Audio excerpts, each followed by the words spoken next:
we are going to look today at a campaign, a referral campaign, which was all about getting the feedback from your customers and then what you do with that feedback.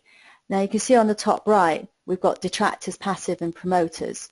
So the detractors are the people that you really need to work on and win back, and the passive people are kind of in one way or the other, and the promoters are the people you really want to work on getting them to refer you on. They're more than happy to get them while they're hot.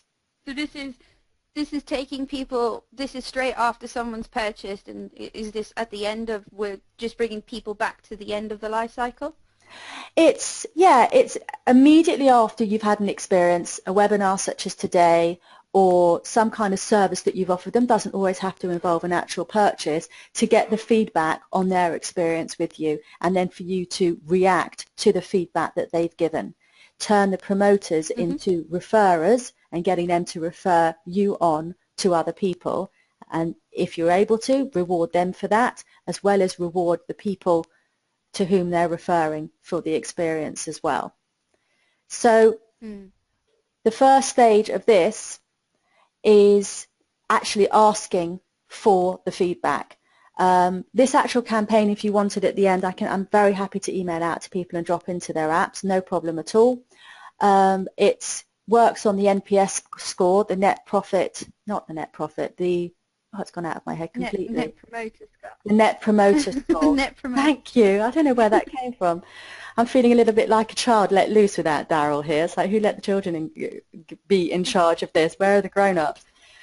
So in the satisfaction survey, which here is a standard form, I've actually done it 1 to 5, but you could extend it 1 to 10 if you wanted to, as many as you feel relevant, and indeed you could ask for even more, get scored on different areas, your speed of your service, the quality of your service, if you so chose. You can build the form how you like, but what I've done here is I've tagged each of them so that the net profit, no, the net promoter score, thank you, is tagged immediately, and you can tell from that person, so that at that point you can go into a decision diamond and move them into the sequence that you want. It's not very difficult. I found this was the best way to do it, was with the radio buttons. I'm going to actually go back a bit. I think I went through that a little bit quickly for people. So each of these radio buttons can actually be tagged individually.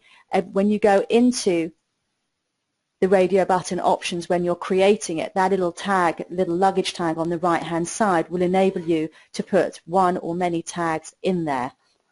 And each of those tags can, of course, have a trigger effect on another sequence. So when you click on that tag, this is what comes up, and you can add more than one tag in there if you want to. So once you've added your tags, if you add a decision diamond straight after a form, one of the options in the decision diamond is that you can react to the form submission. It doesn't have to always react directly to the customer's record. So from the form submission, you can select that the option, in this case, how you'd like to recommend that the company or the product, 1, 0, 1, or 2. Now there is this and that you can have, or the or. The and, if you choose it, will be they are exclusive. They have to be both of those items selected in order to move through that part of the decision diamond. So I always go for the or, otherwise you can get quite complicated. So here I've selected that the people that have selected 0, 1 or 2 are going to be detractors. They're not very happy bunnies, and as a result you should get in touch with them. 3, passive, he's neither here nor there, and 4 or 5, they're promoters. They're the ones who are really going to refer you on and that you want to concentrate on.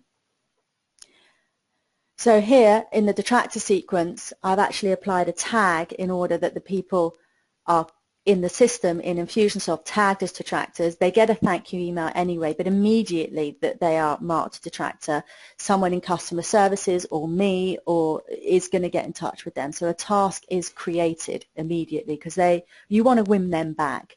If you can win back a detractor, they're going to be one of your best referrers, as long as you obviously can deliver a good product.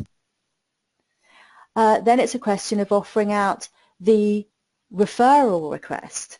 Now, obviously with Infusionsoft, there isn't at the moment any way to actually ask for someone else to come into a campaign. You can't email to a friend in that respect and have a form come up.